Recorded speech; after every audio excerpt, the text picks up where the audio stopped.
Some MAGAs are so obsessed with what's in a stranger's pants that they'll literally commit assault. This MAGA snowflake was so rattled by the possibility that this person might be trans that he escalated to physical assault. Meeting my biggest fan. You're an abomination.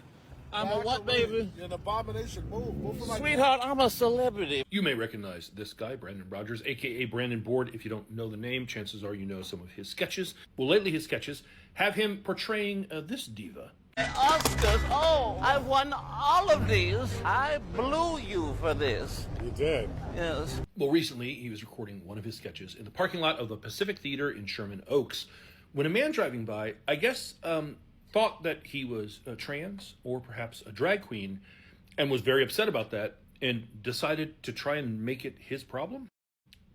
He called him Mr. Potato Head. He will not recover from that. An abomination. I'm a what, baby? You're an abomination. Move from my Sweetheart, I'm a celebrity. He's the bomb of this nation. You hear, Danny? Closer, I'm Shaggy. sorry, Danny DeVito. I didn't mean to If I piss hit you you, I off. hit you. Look. You Bye, get closer. sweetheart. If you get I'm run sure you over- do want to hit if this, you don't get you? run over- If you get run Bye, over- you're the one staying here.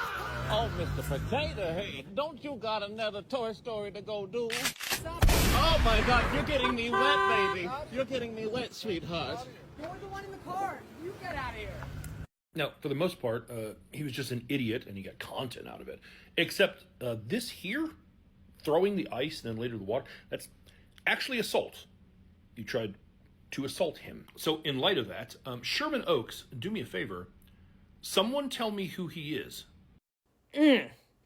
Mr. Potato Head. I'm not going to recover from that one either.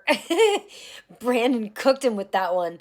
Oh my gosh. And Brandon handled that so well. Like, God, what is wrong with people? But before we go any further, let's talk about what's actually driving this, because it's not anger and it's not morality. It's not even politics. It's ignorance, specifically biological ignorance. And I can fix that. However, I can explain it to you. I just can't understand it for you. We now have the technology to examine human karyotype. It's the chromosomal blueprint inside your cells. And what that science tells us, without ambiguity, is that humans are not born in two neat categories. There are at least 6 biological sex variations that result in people living full normal lifespans.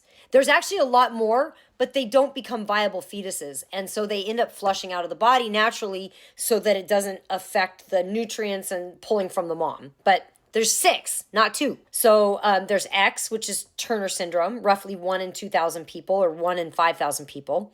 We have XX, which is, we call that the typical female.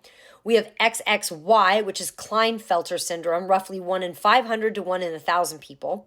We have XY, which is what we call the typical male. And then we've got XYY, and that's about 1 in 1,000 people. And then we have XXXY, which is roughly 1 in 18,000 to 1 in 50,000 births. So we have 7 billion people on the planet with tens of millions of them that are not biologically XX or XY, and most of them have no idea. A study out of Great Britain found that 97 out of 100 people who were XYY identified as typical males their entire lives with zero awareness of it. So this dude in the car, he might be XYY and doesn't even know it. I mean, we look at someone, we decide that they look masculine or feminine or slap a label on them and act like that's science. It's not. It's a vibe check. And it's not how chromosomes work. So now that we've established that, let's go back to the parking lot.